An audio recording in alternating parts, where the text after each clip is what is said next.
반갑습니다, 여러분. 곽성환 목사입니다. 오늘도 여러분의 삶 가운데 하나님이 주시는 기쁨과 평강이 충만하시기를 바랍니다. 오늘은 사무엘하 10장입니다. 9장에서 우리는 다윗의 이스라엘 나라가 주변 나라들과의 전쟁에서 승승장구하여 전성기를 이루는 과정에 대해서 살펴보았습니다. 10장도 그와 같은 연장선상에서 특별히 이웃나라 암몬과의 전쟁 이야기를 다루고 있습니다. 이 나라와의 전쟁은 어떻게 해서 시작이 되었을까요? 암몬의 왕 나하스가 죽자 그의 아들 한운이 왕의 자리에 올랐습니다. 다윗은 이 소식을 듣고 사절단, 조문단을 보냈죠. 아마 예전에 나하스로부터 신세를 진 적이 있었던 것 같습니다. 이웃의 슬픔에 대하여 애도하고 또 그것을 계기로 좋은 관계를 맺는 것은 탁월한 외교술이기도 합니다.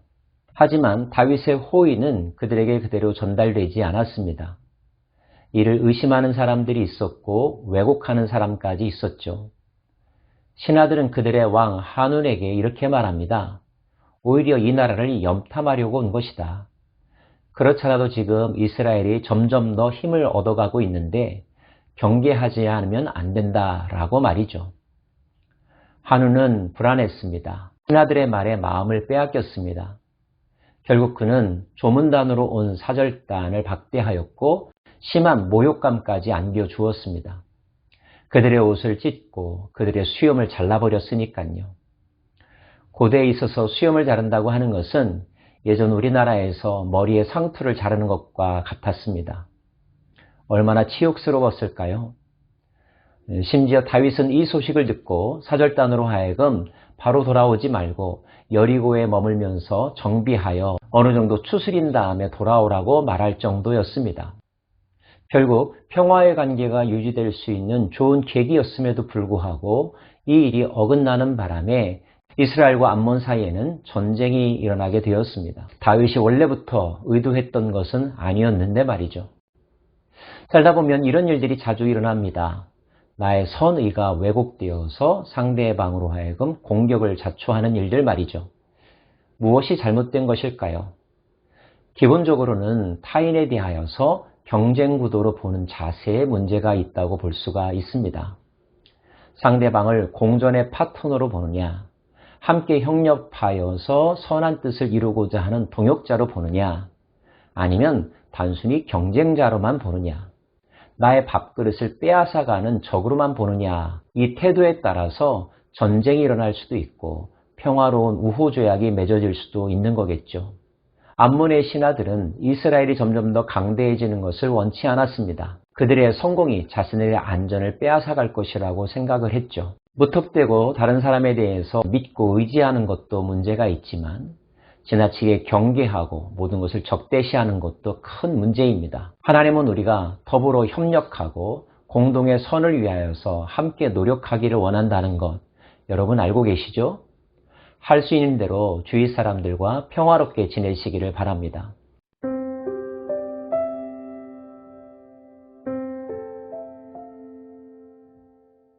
결국 전쟁이 일어났습니다. 암몬은 자신들만의 힘으로 이스라엘과 맞서 싸워서는 안 되겠다고 생각을 했던지 주위 나라들에게 지원을 요청합니다. 결국 연합군이 형성이 됩니다. 암몬의 군대와 아람의 군대들이 말이죠. 1차와 2차에 걸쳐서 전쟁이 일어납니다. 1차에는 요압과 아비새가 출전하였습니다. 결과는 이스라엘의 승리였습니다. 전쟁에서 패배한 암몬, 또 아람 군대는 거기서 포기하지 않았습니다. 더 많은 세력들을 불러 모아 다시 전쟁을 도발하죠. 두 번째는 다윗이 출전하였습니다. 결국 다윗이 승리하였습니다. 아람 군대는 큰 패배를 맛보아야만 했습니다. 이스라엘에 대해서 두려워하는 마음을 갖게 되었죠. 이스라엘에 대한 태도를 바꾸었습니다. 정책을 바꾸었죠. 적대 정책에서 평화 정책으로요. 아람은 더 이상 암몬을 돕지 않았고 이스라엘과 화친을 맺었습니다. 저는 오늘의 이야기 가운데서 두 가지 점에 주목하고 싶습니다.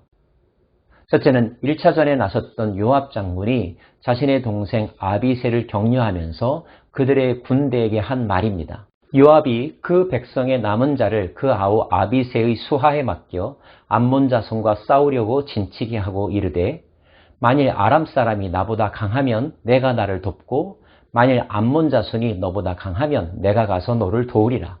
너는 담대하라. 우리가 우리 백성과 우리 하나님의 성읍들을 위하여 담대히 하자. 여호와께서 선히 여기시는 대로 행하시기를 원하노라 하고, 동생과 두 진영으로 나누어서 전쟁하면서 네가 힘들면 내가 도울 것이고 내가 궁지에 몰리면 네가 와서 도와라. 서로 원팀인 것을 확인합니다. 그리고 격려하죠. 담대하라고요. 이 전쟁의 목적과 정당성에 대해서도 이야기합니다. 이스라엘과 여호와를 위해서 우리는 싸우는 것이다. 그리고 하나님께서 선히 여기신다면 우리에게 승리를 베풀어 주실 것이다 라고 격려합니다. 이런 격려는 크고 작은 문제 앞에서는 우리 모두에게 주시는 격려의 메시지이기도 합니다. 인생은 혼자서 해결하기에는 너무나 큰 문제들이 많이 있죠. 우리 주변에 하나님께서 돕는 자로 붙여주신 사람들이 있습니다. 우리는 한 마음 한 뜻, 한 형제의식을 가지고 함께 싸워가야 할 것입니다. 무엇보다도 우리의 싸움에는 정당한 명분이 있어야 되겠죠. 목적도 합당해야 할 것입니다. 무엇을 위해서 싸우는가? 누구를 위해서 싸우는가? 혹시나 옳지 못한 일, 자기 자신의 성공만을 위해서 피 튀기는 싸움을 하고 계시지는 않습니까? 그런 싸움은 무의미합니다. 우리가 싸워야 하는 것은 정의를 위한 싸움이고 하나님의 나라를 위한 경쟁이며 노력이어야 할 것입니다. 목적의 정당성, 반드시 짚고 넘어가야 할 것입니다. 더불어 우리가 최선을 다하지만 결과는 하나님 손에 달려 있음을, 그리고 우리의 방식이 옳다면, 우리의 목적이 옳다면 하나님께서 마땅히 도와주실 것이라고 하는 믿음도 있어야 할 것입니다. 사랑하는 여러분, 우리는 오늘도 삶의 현장에서 열심히 최선을 다하여 살아가야 할 것입니다. 우리들의 수고와 노력이 헛되지 않기를 원하며 혼자라고 생각하지 않기를 원하며 하나님이 기뻐하시는 일을 위해서 힘쓰고 애쓴다라고 하는 분명한 확신이 먼저 자기 자신으로부터 그리고 다른 사람들로부터도 인정받는 선한 싸움 되기를 간절히 소망합니다.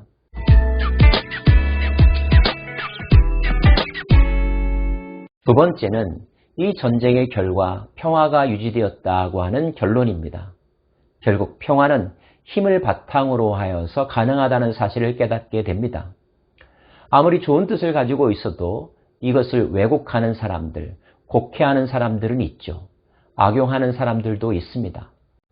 그럴 때 우리가 가지고 있는 선한 의도를 지킬 수 있는 힘이 있어야 합니다.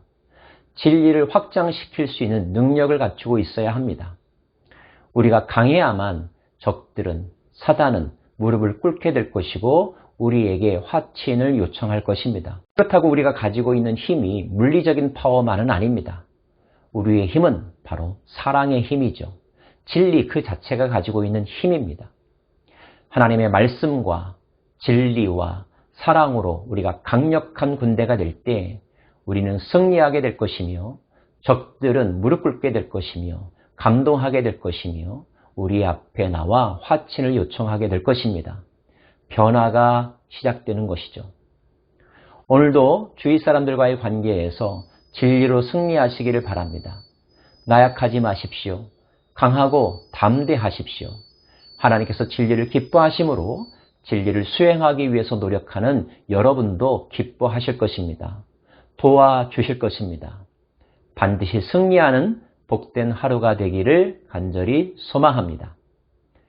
기도하겠습니다. 하나님, 좋은 마음을 가지고 있어도 늘 함정이 있고 공격이 있습니다. 그러한 속임수와 공격을 견뎌내어 이길 수 있는, 그리고 제압하고 다스릴 수 있는 강력한 힘이 우리 안에 있기를 원합니다. 그 힘은 군사력이 아니요, 폭력이 아니요, 진리이며 말씀이며 사랑인 것을 확인합니다. 우리 안에 사랑의 영과 진리의 영이 충만하기를 소망합니다. 성령님이여 다스려 주옵소서. 예수님 이름으로 기도합니다. 아멘.